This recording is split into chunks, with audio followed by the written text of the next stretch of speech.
сайтқа кіргеннен кейін мындай парақша ашылады. Бұл деген баға burada жасаған таблицаңар графиктеріңер болсушар шығып тұрады. Жаңа графикте жасаш үшін бұл create new дегенде басасыңар. Ошондо бияктан графикте жасоо 4 этаптан туруп атат. Биринчи этапта деген жерге багы керектүү маалыматты киргизгиле деп атат. Мындан мурда атайын маалыматтарды даярдашыбыз керек Excel түрүндө. Мен мондай кылып даярдап койгонмун. Бул аймактар боюнча 2021 жылдагы окуучулардын саны. Биз муну алабыз да жөн эле акырын көчүрүп баг сайтыбызга келип бул жерге жүктөйбүз. Жүктөгөндөн кийин багта proceed деген бар, ошону басабыз. Демек экинчи кадамга өткүлө дегени. Экинчи кадам өткөндөн кийин бул жактан биз маалыматтарды карап атабыз. Бул аймактар, анан окуучулардын саны дейт. Proceed'ти кайра басабыз. Биз ушуну 3-чү этапка которуп атат. Биякта графиктердин бир нече түрү турат. Ошакта мен бул бар чартты тандаймын. Бар чартты тандадык. Эми муну менен иштей берсек болот. Экинчи элементке өтөбүз. Бул жактан айтып атат, бардыгы сол жагын боюнча түзөлсүн деп. Сол жагы боюнча түзөлсүн деп атабыз. Бул жерден бул айрым маалыматтардан көрдүңөрбү? Үстүнө чыгып калып атат. Бизге андай ыңгайсыз болуп атат. Ошон үчүн барды бир сапта болгон жакшы. Калтырдык маалыматтар көрсөтүлсүн деп атат. Бияктан сурап атат, маалыматтар кандай форматта болсун деп. Бул 1.402.592 ушу ойдон калсынбы же башка жөнөкөйрөөк кыскараак болгонбу деп. Өзүңөр мисалы мында калсаңар да болот, көрдүңөрбү? Форматта, мында форматта. Менимче жанакы башындагы өзүнүн автоматтык бүтүрүлгөнү бизге жакшы эле болуп атат. Экинчи баскыч менен багы орун алмаштырып калып атат. Бизге мунун кереги жок. Бизге аймактардын жазышы, анан маалыматтардын кетиши бакта туурараак болот. Бул жерден бара туруп мен багы ар бир аймакты көрдүңөрбү? Барын түстөрү бар бирдей болуп калып атат. Бакта биз кичине өзгөртсөк болот.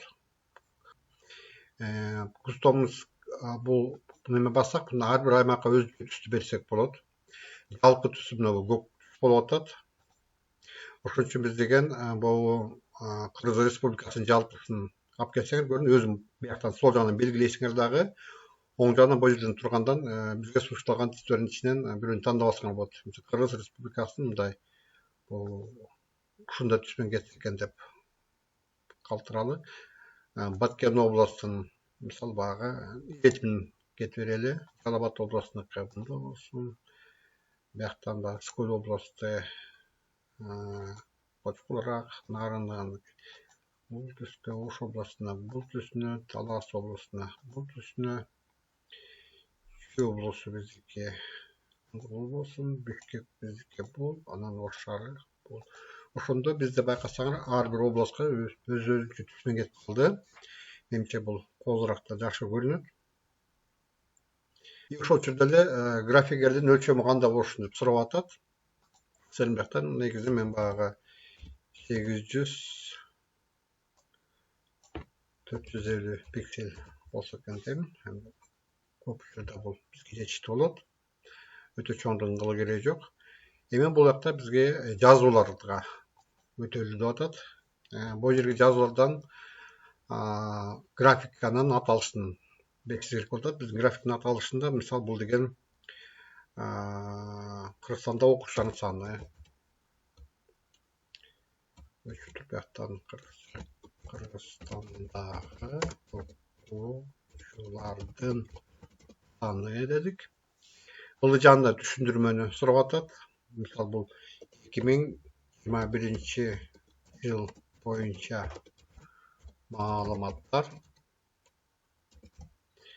Нотс деген бар, бул ылдый жагынан чыгат. Бул каяктын алды деген сыяктуу. Бул багы кичине бул улуттук маалыматтар. Улуттук комитеттен алынды. Байкасаңар, алар бул ылдый жагынан жазылып калды. Эми жерде сурап атат, бул кайсы сайтыңарга жайгаштырып атсаңар ошол ресурстун айткыла деп. Мисалы бияктан эгерде журналисттер коомдук бирикмеси деп жазып байкасаңар, бул жана чыгып калат экен журналисттер. А бул шилтемелүү болушун кааласаңар, анда ушу журналисттер сайтынан бир шилтемесин алып келип коюп коюшуңар керек болот бирге. Ошондо бул шилтемелүү болуп калат. Кийин графикке чыкканда муну басканда ушу журналисттер коомдук бирикмесинин Бодарик боюнча сайтына чыгып кетет. Менимче азырынча бул жагы бизге жетиштүү болду.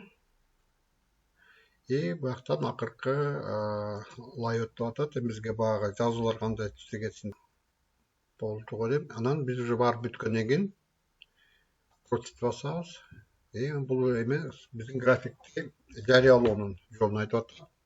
Муну PNG түрүндө өзүңөргө жүктөп алсаңар болот, бул графикти. Мисалы, PNG түрүндө бассаңар, бияка сурап атат, кандай немеси менен болсун деп, туурасы. Эми баардыгын ошол жерден калып калыптыр эле. Download image'ти бассаңар, сиз буну өзүңөрдүн компьютериңерге жүктөп алсаңар болот. Мисалы мен деген рабочий столго бир гана сураныч, графиктерди дайыма баягы латын тамгалар менен тилип аталыштарын түзөсөңөр. Муну бассак, биз жанакы биздин график мынакей калды, көрдүңөрбү? Эгерде сиз деген embed аркылуу койгуңар келсе, андан үчүн муну публикация кылышыңар керек. Мындап келгенде булутка жайгаштырышыңар керек. Булутка жайгаштыргандан кийин, мисалы келип биз жайгаштырып көрөлүчү. Андан биякта жанакы же шилтемеси аркылуу бөлүшсөк болот, жоксо embedден аттан код бар. Муну сайтка койгондо сүрөттүн атын өзү жүктөп эле ошо кодду коймай сайтка да чыгарса болот. Мындап келгенде бул графикти жарыялоонун бир нече түрү бар экен. Түзө эле сайтка барып коюш керек. Эгерде сиздин отчетуңарга же башка бир жактарга керек болуп калса, анда жанакы айткандай баягы PNG форматына сүрөт катары жүктөп алып, анан кийин аны каалашынча колдонсоңор болот.